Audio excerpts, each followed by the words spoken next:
Welcome to the September 5th, 2019 Teachers Retirement Investment Meeting. I'm going to start by calling the roll. John Adler. Here. Thomas Brown. Here. Natalie Green-Giles. Here. David Gazansky. Here. Russell Buckley. Here. Deborah Penny. Here. Susanna Vickers. Here. We have a quorum.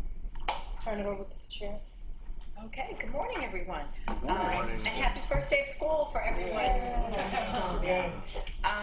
We are ready for rope time? Great. Good morning, everyone. We'll kick it off with a review of fiscal year performance for the year ending June 30th, 2019. So in the large book that we handed out behind tab 5, there's the monthly report you're used to looking at for the month of June. And as a high-level recap, it was a strong 12-month fiscal year time period for the U.S. equity markets. They were up about 9%. And then abroad, we saw also stronger numbers cite a couple of the numbers there. So for the MSCI EAFE index, which again, as you'll recall, is the developed markets proxy we use, developed markets were up about 1.6% for the EAFE index, and the emerging market equity index for that time period was up about 2.3%. So all positive returns. Much of that and the impact on the passport funds came from the U.S. equity markets performance. So the Diversified Equity Fund, which ended the fiscal year with $15.4 billion in assets, had a fiscal year return of 7.1%. And the hybrid benchmark for that time period was a 7.4% return. As I noted, absolute returns were really driven by what occurred here in the U.S. And then the non-U.S. and defensive composites, though both positive, did not contribute to the overall absolute returns in quite a significant way. The defensive composite did keep up with the hybrid benchmark to some degree, with a 7.1% return for the fiscal year. The actively managed composite for the U.S. equity strategies was up 5.1% versus the Russell 3 at 9%. And the international equity composite was up 2.5% versus the broad non-U.S. equity benchmark of 1.5%. So all positive returns there for the time period. That was all largely in part to continued strong performance by each of the composites in absolute returns for the second calendar quarter of 2019. The balanced fund ended the fiscal year with $398 million of assets. That fund was up 5.1% for the fiscal year and lagged its composite benchmark, which returned 5.7%. The international equity fund returned 2.4%. versus that broad non-U.S. equity benchmark up 1.5%, which I cited earlier. The inflation protection fund with $70 million in assets was up 1.9% for the fiscal year. That compares to its underlying inflation protection custom benchmark of about 3.3%, and CPI for the fiscal year was up 2.4%. The socially responsive fund, with assets of about $228 million at the end of the fiscal year, returned 3.4% for that time period versus the S&P at 10.4%. And it's worth noting that in the case of the last two funds, inflation protection and socially responsive equity, there are changes that are in progress that will be discussed in the executive session. So I'll pause there and see if there's any questions. Otherwise, that rounds out the fiscal. John? Yeah. So could you discuss the underperformance of defensive strategies versus its benchmark, roughly 100 basis points, 110 basis points. Could you discuss the sources of that underperformance? Yep, absolutely. So there's actually a little bit more detail if you would flip ahead a couple slides, and recognizing that the page numbers on the left are cut off, I'll direct you to the page numbers on the lower right, which would be page 4 in this tab. And so the top half of the page there covers off the defensive composite. So there was trailing performance by a number of the managers, nearly all with the exception of one or two.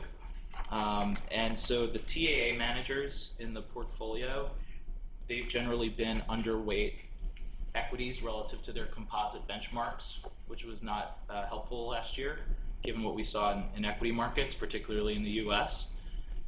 There's a couple of low volatility equity strategies, and what we did see in aggregate was that those strategies did serve pretty well, but we got some, as we intended by design, some diversification among the two. So whereas one of the managers lagged the broad Russell 1000, one of them outperformed quite notably, but that did lead to some of the net underperformance of the defensive composite. And then there's a couple of convertibles managers. Each of them were roughly in line or slightly lagged their benchmarks for the fiscal year. And then on the active side, we've got some underperformance. Yep. Yes. Right. Absolutely. So in aggregate, relative to the Russell 3, there was some notable underperformance. There are 3, 4, 5, 6, 7. There are currently 8 managers in the active composite, one of which was only added late in the fiscal year, so I'll turn my focus to the others. All but 3 of them outperformed their respective benchmarks for the fiscal year. And one of those managers, the all-cap growth manager, you'll recall, for part of the fiscal year, so they lagged in quite a substantial way relative to the Russell 3000 growth. They did represent a larger portion of the overall composite for the first 6 months of the year as well.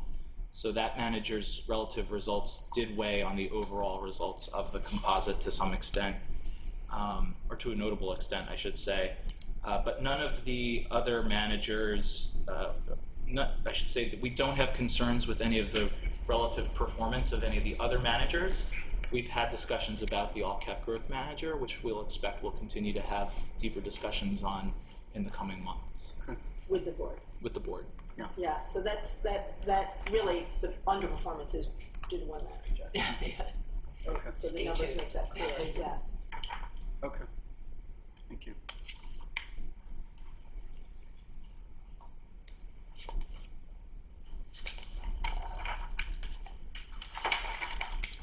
So maybe then we'll turn to the July performance, which was the separate monthly report that was distributed.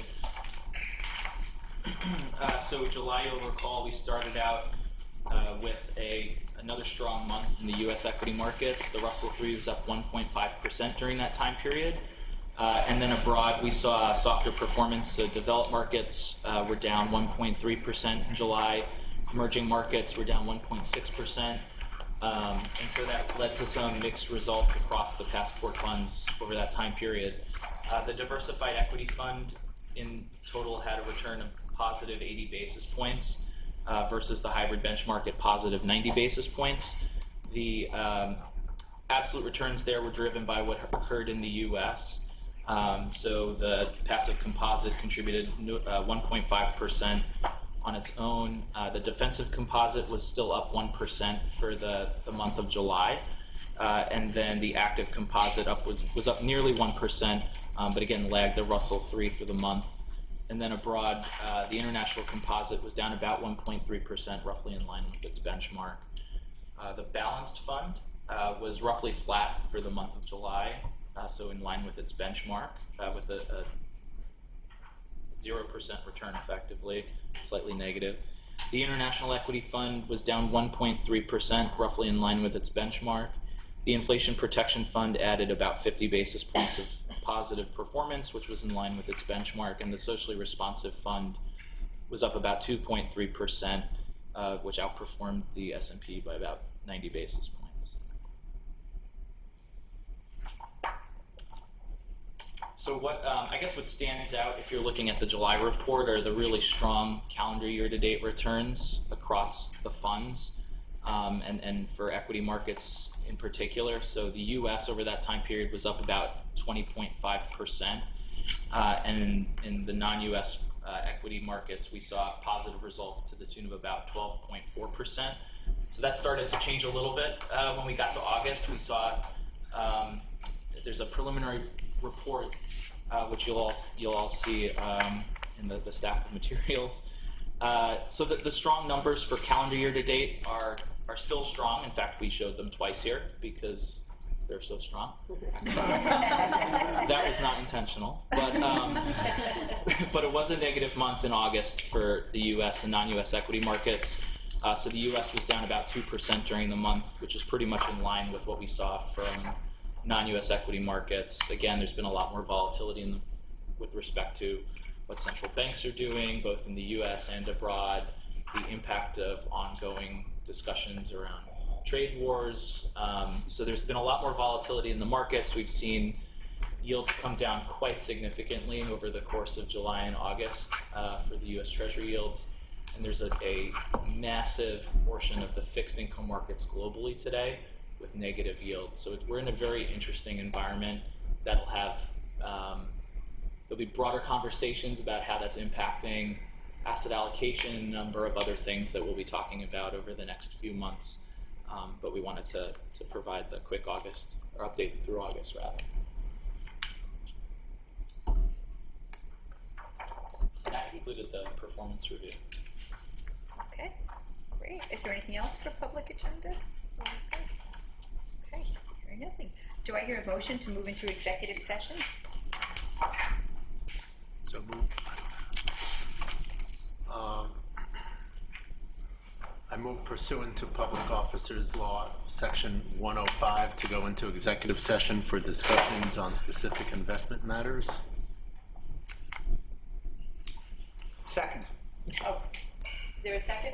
Thank Second. you, John Adler. All in favor? Aye. Okay, we are in executive, we're out of public session and executive session. Okay, welcome back to a very long meeting, and we are back in session. Susan, would you like to give an update or Absolutely. report? An exception to a policy was approved to facilitate a certain infrastructure investment. Consensus was reached, which will be announced at the appropriate time. There were discussions and presentations regarding policies in certain markets, and several manager updates were presented. Okay, thank you, Susan. Do I hear a motion to adjourn? So moved. Do I have a second? Second. Thank you. All in favor? Aye. Aye. Okay, we are adjourned. Thank you.